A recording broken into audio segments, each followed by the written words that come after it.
Hi hello నమస్తే అందరికీ. నేను మీ Sandhya. Welcome back to my channel. ఈరోజు మన స్పెషల్ ఉసిరికాయ పులిహోర.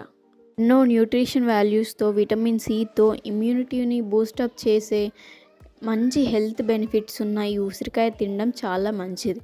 అందుకే దాంతో మనం ఈరోజు ఉసిరికాయ పులిహోర చేసుకుందాం. ముందుగా స్టవ్ ఆన్ చేసుకొని ఒక ప్యాన్ పెట్టుకొని ప్యాన్ హీట్ అవ్వండి.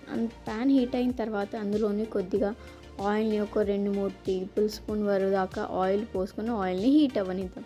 ఆయిల్ హీట్ అయిన తర్వాత గుప్పెడు పల్లీలు, జీడిపప్పు, మినప్పప్పు ఇవన్నీ వేసుకొని మంచిగా గోల్డెన్ కలర్ ఫ్రై అవ్వనివ్వండి.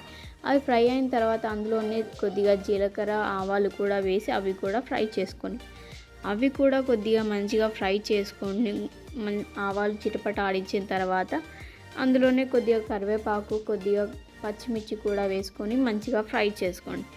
ఆ పచ్చిమిర్చి, కరివేపాకు కూడా మంచిగా ఫ్రై అయిన తర్వాత కొద్దిగా సాల్ట్ని, కొద్దిగా పసుపుని కూడా యాడ్ చేసుకొని మంచిగా మిక్స్ చేసుకోండి.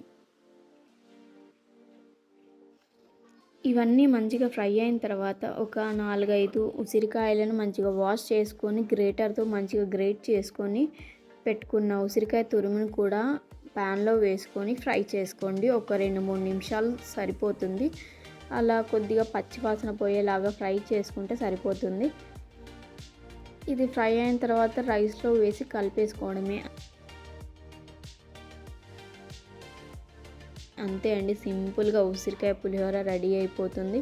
మనం ఆల్రెడీ కుక్ చేసుకున్న పొడిగా ఉన్న రైస్లో ఈ పేస్ట్ని, ఈ పులిహోర పొడిని వేసుకొని కలుపుకొని ఉప్పు సరిపోయిందా లేదా చెక్ చేసుకొని దాన్ని మన రుచికి మనకు రుచికి తగ్గట్టు అడ్జస్ట్ చేసుకొని చూసుకొని కలుపుకొని ప్లేట్లో సర్వ్ చేసుకొని తినేయడమే అండి. సింపుల్గా అప్పటికప్పుడు అయిపోతుంది.